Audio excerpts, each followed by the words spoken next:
10 ans, on se lève le matin dans un petit bled paumé de l'Oregon. Vraiment un paumé au milieu des bois et tout. Genre de bled qu'il y a beaucoup aux États-Unis où effectivement, si t'as pas ta voiture, t'es un petit peu embêté. Ça a beau faire 300 habitants, c'est étalé sur des centaines de mètres. Des petits bleds qui servent essentiellement au passage des routiers, parce qu'il y a beaucoup de camions. Donc on se réveille. On va à un petit relais routier justement qui fait aussi magasin. Là je vois des rednecks, les types chemise à carreaux, les flingues, les bottes de chasseurs. Ça me fait bizarre. Ensuite sur le bord de la route, il y a une voiture qui charrie des daims. Ouais, qui ramasse les daims qui sont fait buter par les camions sur le bord de la route. C'est complètement fou. Là-bas c'est des daims qui sont tués quoi, pas des lapins.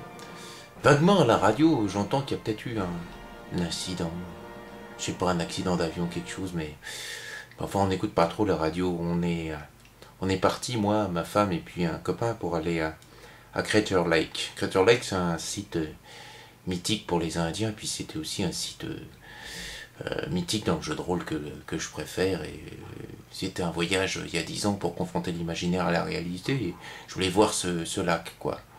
On arrive au niveau de la guérite, il n'y a personne pour payer. On est un peu surpris, alors on rentre, puis on fait le tour du lac, c'est silencieux. Il y a quelque chose de mystique effectivement, parce que c'est quand même un endroit emprunt, et une sorte d'île au milieu.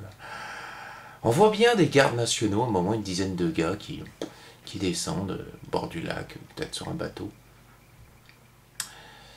Puis on reprend la route. Dans une sorte de silence un peu coupé en dehors du monde. On avait mangé à midi, pareil, sans écouter les infos. Traverse un ou deux villages, je me dis que là il doit y avoir du redneck aussi.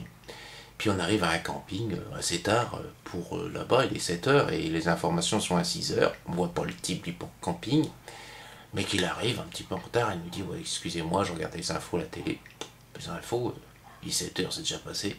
Bon, on comprend pas trop. On installe notre tente et puis on décide d'aller dans un petit bar qui fait aussi pizzeria et puis qui a aussi de la bière, de la brasserie locale.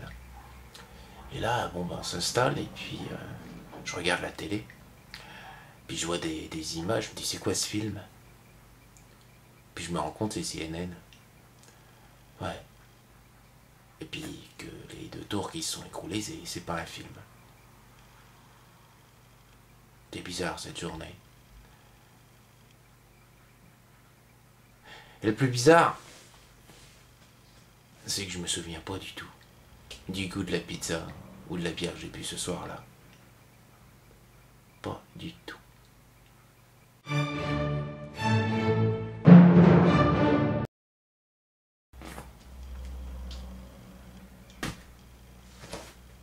Il y a 10 ans.